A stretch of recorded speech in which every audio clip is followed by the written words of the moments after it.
Hey guys, good evening. तो I guess मैं कुछ 5 दिनों बाद आज एक वीडियो बना रहा हूँ। तो सबसे पहला पॉइंट तो ये है कि लाइक आई गेस मैंने रीज़न बता दिया था कि मेरा एक विजडम टूथ का एक्सट्रैक्शन हुआ था। उसके बाद अगले 3-4 दिन मैं वीडियो बनाने का लायक था नहीं, लेकिन मैं पोस्ट करता रहा। आपने देखा होगा राइट, मैंने कितने सारे कंपनीज़ का एनालिसिस किया हो राइट। जब इसका सबका जो कंपनीज़ जो मैं ट्रैक करता हूँ उनका जो रिजल्ट्स आ रहा है, तो ये होगी पहली बात। दूसरी बात तो ये है कि लाइक ऑफ कोर्स मैं आज से चालू कर रहा हूँ वापस, ठीक है। तो ऐसे video snippets on different businesses का जो रिजल्ट्स आ रहे हैं, तो कल से मैं और भी ज़्यादा कंसिस्टेंटली काम करूँगा, जो मैं इतने दिनों से करते आ रहा हूँ और पिछले 4-5 दिन जो मैं नहीं कर पाया।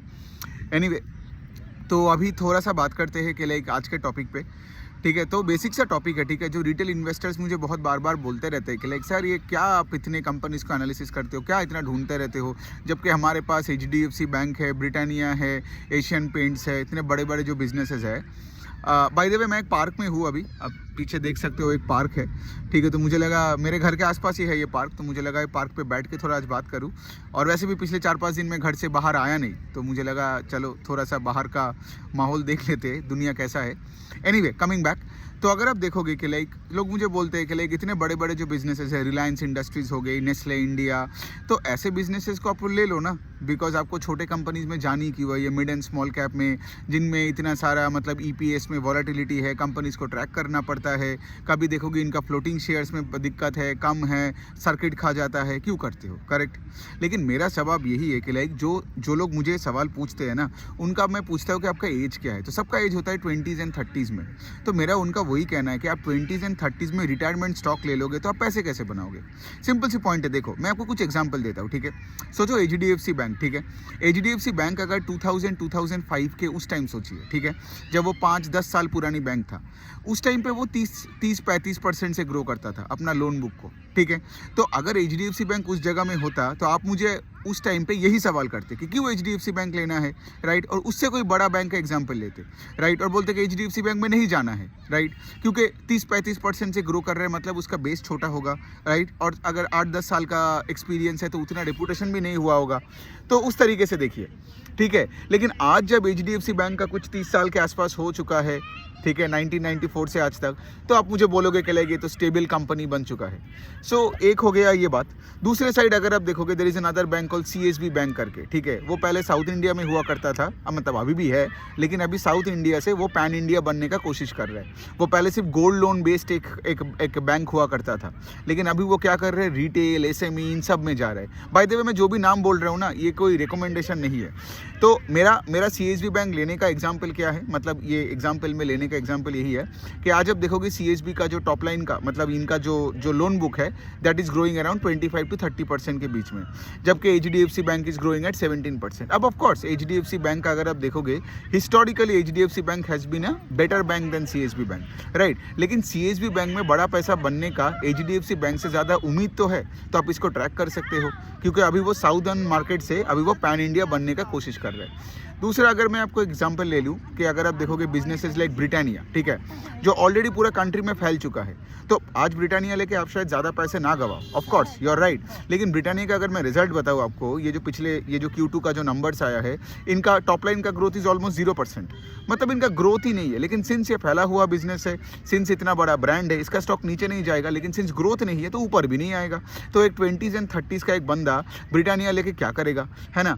और दूसरी पॉइंट ये है कि अगर आपने ब्रिटानिया HDFC बैंक अपने पोर्टफोलियो में ले लिया ना, तो आपका दिमाग, मतलब सबकॉन्शियस आपको क्या बोलेगा कि मैं सेफ स्टॉक्स ले आऊँ, करेक्ट। तो आप कुछ पढ़ाई लिखाई भी नहीं करोगे, तो ना पैसा बनेगा, ना आप कुछ सीखोगे। और इसीलिए आप देखोगे बहुत ऐसे इन्वेस्टर्स ना ऐसे बड़े कंपनीज को लेके ऐसे एक डाल पोर्टफोलियो बना के छोड़ देते हैं, ठीक है, और सबको सिर्फ नाम बोलता रहता है। लेकिन पॉइंट ये है ना कि आप ना कुछ सीख रहे हो। अब छोटे कंपनीज में जाओगे तो आपको वो होता है ना, पैसे खोने का डर के वजह से आप बहुत कुछ सीख सकते हो, लेकिन अपने बड़ा कंपनी ले लिया, SBI ले लिया, कितना ही गवाओगे, है ना। तो वो बात भी यहाँ पे आता है। एक ब्रिटानिया का एक कॉरेस्पॉन्डिंग एग्जाम्पल मैं दे सकता हूँ, मिसेस बेक्टर फूड्स करके। तो जैसे मैंने बोला CSB बैंक जो साउथ से चालू हुआ, अभी वो पैन इंडिया बन रहा है, ठीक है, नॉर्थ में और वेस्ट में जा रहा है। ये उल्टा सिचुएशन है। ये भी एक बिस्किट कंपनी, बेकरी कंपनी है, ठीक है, जो नॉर्थ से चालू हुआ, और वहाँ से, और ये इनका जो फाउंडर है मिसेज रजनी बेक्टर, इनका स्टोरी बहुत अच्छी है। तो ये एक हाउस मेकर हुआ करती थी, ठीक है, और एक सोचो एक हाउस मेकर ने अपने किचन से लेके बिजनेस को चालू किया, और आज आप देखोगे नॉर्थ में तो उनका बहुत तगड़ा मार्केट शेयर है, ब्रिटानिया के साथ लड़ता भी है अच्छे से, और अभी नॉर्थ से लेके ये लोग वेस्ट और साउदर्न मार्केट्स में जा रहे हैं, ठीक है।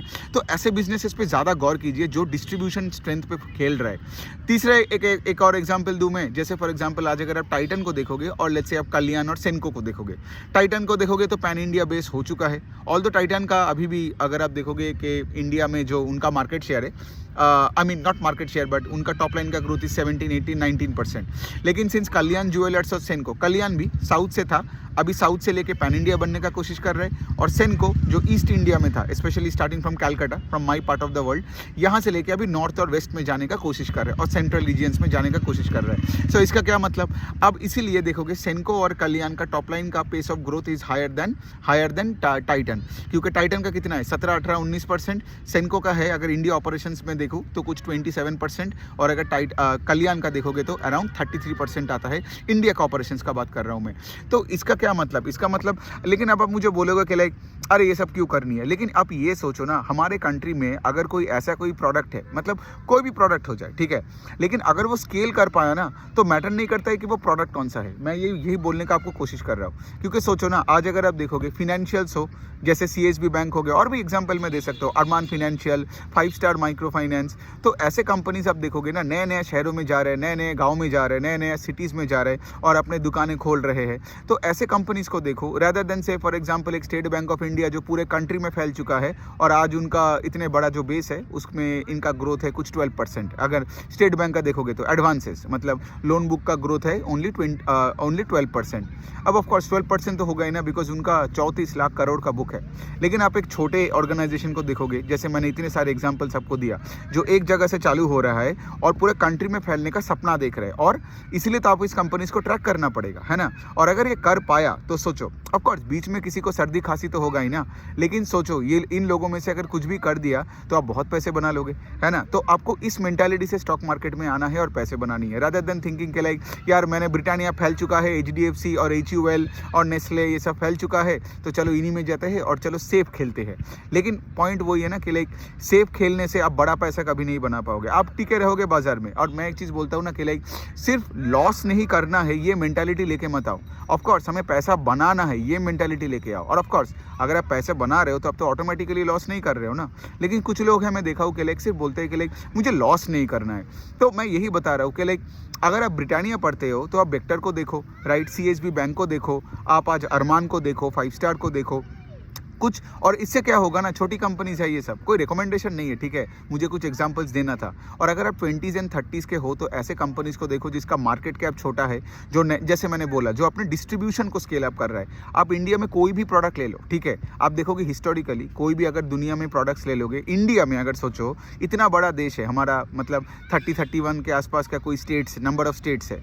तो अगर यहाँ पे आप चालू करते हो 2-4 स्टेट से, और आप हर 2-2 साल में 2-2, 3-3 स्टेट्स को ऐड करते रहते हो, और एग्जिस्टिंग स्टेट्स में आपको तो पता है कि एक यूपी में ही मतलब आई डोंट नो लाइक दूसरे कॉन्टिनेंट से ज़्यादा लोग रहते हैं, राइट। तो एग्जिस्टिंग स्टेट्स में पेनिट्रेशन और नया स्टेट्स में जाना, ऐसे कंपनी आपको मिल गया ना कुछ जो कि अगले 8-10 साल से अगर ग्रो कर पाया, तो मैंने जैसे आपको दे दिया कि ज्वेलरी हो या NBFC हो या बिस्किट हो या कुछ भी हो, ठीक है, हमें सिर्फ देखना है कि इंडिया का खेल is all about the distribution का खेल, ठीक है। और जो कंपनी फैल चुका है लाइक SBI, ब्रिटानिया, अब वो क्या ही करेगा, वो तो ज़्यादा से ज़्यादा डिविडेंड देगा, है ना। लेकिन हमें ऐसे कंपनी चाहिए जो आज स्केल अप कर रहा है, जो 2 शहर से 6 शहर से 8 शहर से 2 state 4 state 10 state. I hope you get the point here. So आज तक यही तक रखते हैं, माइंडसेट को थोड़ा चेंज कीजिए, बिकॉज क्या होता है ना, क्योंकि देखिए, क्योंकि ये छोटे कंपनीज है, बहुत कंपनीज ये भी ऐसे भी होगा कि लाइक स्केल अप करते करते वो उसका लेट्स से फॉर एग्जांपल वो प्रॉब्लम्स में आ जाएगा, राइट। लेकिन अगर हम लोग ट्रैक करेंगे तभी हम निकल के भी आ सकते हैं ना उन स्टॉक से। राइट। ऐसा नहीं है कि लाइक सोचो फॉर एग्जांपल, मैं एक एग्जांपल देता हूँ, ठीक है। तो सोचो कल अगर मैं बेक्टर में इन्वेस्टेड हूँ, ठीक है, और कल बेक्टर में बड़ा प्रॉब्लम निकला, तो मैं तो कंपनी को ट्रैक करता हूँ। तो जब मैं देखूंगा कि बहुत बुरा हुआ, मैनेजमेंट कॉन कॉल में एकदम उनका उनका मतलब वॉइस सुन के ही समझ में आ रहा है कि बड़ा प्रॉब्लम हो चुका है, अब क्या प्रॉब्लम आई डोंट नो, ठीक है। तो मैं निकल जाऊंगा अगले दिन सेल बटन दबा के, क्या ही होगा, ऊपर से स्टॉक 20% नीचे गिरेगा, कभी ना कभी तो मैं बेच ही दूंगा। तो इस माइंडसेट से चलो ना कि आप अगर कोई स्टॉक को ले रहे हो तो स्टॉक को आप तब तक रखोगे जब तक वो कंपनी परफॉर्म करेगा, जब तक वो कंपनी एक्सपेंशन मोड में है, जब तक वो कंपनी एक्सपेंड करते करते अपना ऑपरेटिंग लेवरेज मिल रहा है, अपने आरओई को बढ़ा रहा है, टॉप लाइन को डबल डिजिट से ग्रो कर रहा है। ऐसे कंपनी चाहिए ना, रादर देन ए कंपनी जिसका टॉप लाइन का ग्रोथ है। जैसे फॉर एग्जांपल अगर आपने एमआरएफ ले लिया, अब क्या होगा एमआरएफ लेके, सिंगल डिजिट का टॉप लाइन का ग्रोथ, या नेस्ले देखो या ब्रिटानिया देखो या ऐसे कंपनीज। लेकिन पॉइंट वही बात पे है कि लाइक अगर आप 60+ हो, अगर आप रिटायर्ड हो, तब आप ऐसे स्टॉक्स को देख सकते हो। लेकिन अगर आप 20s एंड 30s में हो तो स्टॉक मार्केट में आओ, छोटे कंपनीज को देखो जो स्केल अप कर रहा है और उसको ट्रैक करो, ऑनेस्टली उसको ट्रैक करो। ऐसा नहीं कि कोई भी छोटा कंपनी उठा लो, कोई छोटा कंपनी उठा लिया जो लेट्स से स्केल अप नहीं कर रहा है, तो वो तो वही बात हो गया ना। तब तो बेटर है कि आप ब्रिटानिया कर लो। छोटा कंपनी में आओ और ऑनेस्टली काम करो, इक्विटी रिसर्च सीखो, कंपनीज को ट्रैक करो, कॉर्पोरेट डॉक्यूमेंट्स को पढ़ो, investor presentation, con call transcript, मतलब दिल से काम करो यार। अगर आप लोग बोल रहे हो ना कि लाइक आपको मार्केट में आना है और बड़ा कुछ करना है, तो दिल से काम करना पड़ेगा, इंटेंट के साथ काम करना पड़ेगा। ऐसा नहीं कि कुछ यूट्यूब वीडियो देख लिया, किसी का इधर उधर कुछ सुन लिया, ठीक है, और थोड़ा सा ट्रेडिंग कर लिया। शॉर्टकट मत लो, ठीक है, एकदम टफेस्ट काम करो, सबसे ज़्यादा मेहनत करो, मतलब आपसे ज़्यादा कोई मेहनत कर ही नहीं सकता है, ये मेंटालिटी लेके काम करो, जैसे मैं करता हूँ, ठीक है, कि मेरे से ज़्यादा कोई ज़्यादा पोस्ट कर ही नहीं सकता है हमारे देश में। तो उस तरीके का बात है। आई होप आपने सीखा हो कि लाइक माइंडसेट को बदलना इज़ मोर इंपॉर्टेंट देन से फॉर एग्जांपल इक्विटी रिसर्च में पहले से आना। और मैं तो हूँ आपका सारे सवालों का जवाब देने के लिए, एक्स में या आप डीएम मुझे कर सकते हो, राइट। मैं सबको रिस्पॉन्ड करता हूँ, सबको रिस्पॉन्ड करता हूँ। एंड ऑफकोर्स जो मुझे आता है, अगर मुझे आता है, और ऑफकोर्स आप बिजनेस रिलेटेड सवाल कीजिए तो बेटर है, स्टॉक रिलेटेड सवाल मत कीजिए, बिकॉज देखिए मुझे आप पता नहीं कि आप कौन हो, आपका बैकग्राउंड क्या है, आपका होल्डिंग पीरियड क्या होगा, तो मैं कभी आपको बता नहीं सकता हूँ, राइट। ये सेबी रजिस्ट्रेशन का बात है ही नहीं कि मैं रजिस्टर्ड हूँ या ना हूँ, इसलिए नहीं बताऊँगा। बट बिकॉज मुझे पता ही नहीं कि आपका होल्डिंग पीरियड क्या है, कि आप वॉलेटिलिटी ले पाओगी कि नहीं, बिकॉज आप मेरे लिए एक स्ट्रेंजर होना at the end of the day. मैं अगर उस दिन कोई स्टॉक को अगर सोचो फॉर एग्जांपल मैंने बोल भी दिया कि मेरा हो ये है होल्डिंग, और उस दिन सोचो मैंने अगर उस स्टॉक को बेच भी दिया, तो मैं तो आपको नहीं बता सकता हूँ ना, लेकिन आप फंस जाओगे क्योंकि मैं ट्रैक करता हूँ, आप ट्रैक नहीं करते हो। और उसके बाद जब आपका 50% गिर जाएगा, फिर आपको लगेगा कि लाइक मैंने आपके पैसे डुबा दिया। यही प्रॉब्लम होता है रिटेल इन्वेस्टर्स को जब वो किसी अनजान स्ट्रेंजर से, बिकॉज मैन टू मैन तो मैं आपको नहीं जानता हूँ, और अगर मैन टू मैन जानता हूँ और मेरे अगर सेबी रजिस्ट्रेशन है, तभी जाके मैं आपको बोल सकता हूँ कि लाइक ये खरीदो या ये बेचो। तो यही बात होता है, यही तक रखते हैं। और आपका कोई सवाल हुआ तो प्लीज़ लेट मी नो।